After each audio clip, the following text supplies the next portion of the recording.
सभी फैमिली के राधे राधे, जय श्री राम, हर हर महादेव, जय माता दी। हम पूजा मिश्रा आप लोग के प्रणाम करत हई और आशीर्वाद लेते हई।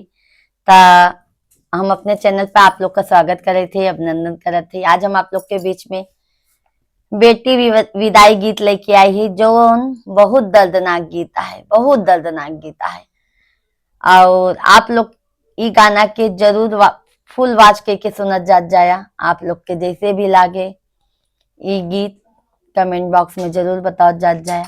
वैसे आप लोग जब सुनही ई गीत ना तो बहुत इमोशनल हो जाही, क्योंकि ये गीत बहुत अच्छा है, बहुत प्यारा गीत है। हमका तो ये गीत बहुत अच्छा लगा था। आप लोग के जैसे भी लागे कमेंट बॉक्स में जरूर बताओ जात जाया और अपन आशीर्वाद जरूर दे जात जाया, भर भर के आशीर्वाद दे जा, ताकि आपो का बिटिया बहन आगे बढ़ पावे। जय माता दी आप सभी लोग के। हंसी के विदाई हो, हंसी के विदाई, हंसी के विदाई हो, हंसी के विदाई, रोवा जी निमाई कर, हंसी के विदाई, रोवा जी निमाई कर, हंसी के विदाई, रोवजी निमाई कर, हंसी के विदाई। बचपन में माई तोहरे अंगना में खेलली, बचपन में माई तोहरे अंगना में खेलली, सुख दुख माई तोरे संग ही में झेलली, सुख दुख माई तोरे संग ही में झेलली। आज होत बाटी माई काहे के पराई, आज होत बाटी माई काहे के पराई, रोवजी निमाई कर, हंसी के विदाई, रोवजी निमाई कर, हंसी के विदाई, हंसी के विदाई हो, हंसी के विदाई, हंसी के विदाई हो, हंसी के विदाई।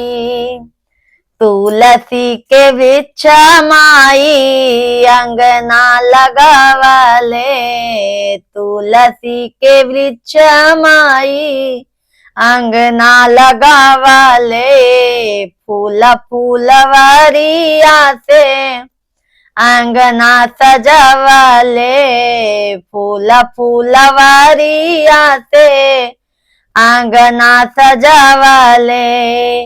आज एक छोरी काहे भैली पराई, आज एक छूटी काहे भैले पराई, हंसी के विदाई हो, हंसी के विदाई, हंसी के विदाई हो, हंसी के विदाई, रोवजी निमाई कर, हंसी के विदाई, रोवजी निमाई कर, हंसी के विदाई। आपुना के खातिर माई एगो लुगरी ना खरीदली, आपुना के खातिर एगो लुगरी ना लियली, हमरा के खातिर माई चुनरी खरीदली, हमरा के खातिर माई चुनरी खरीदली। आज करत बाटिन माई खून से पराई, आज करत बाटिन माई खून से पराई, हंसी के विदाई हो, हंसी के विदाई, हंसी के विदाई इहो हंसी के विदाई, रोआ जीनी माई कर हंसी के विदाई, रोआ जीनी माई कर हंसी के विदाई।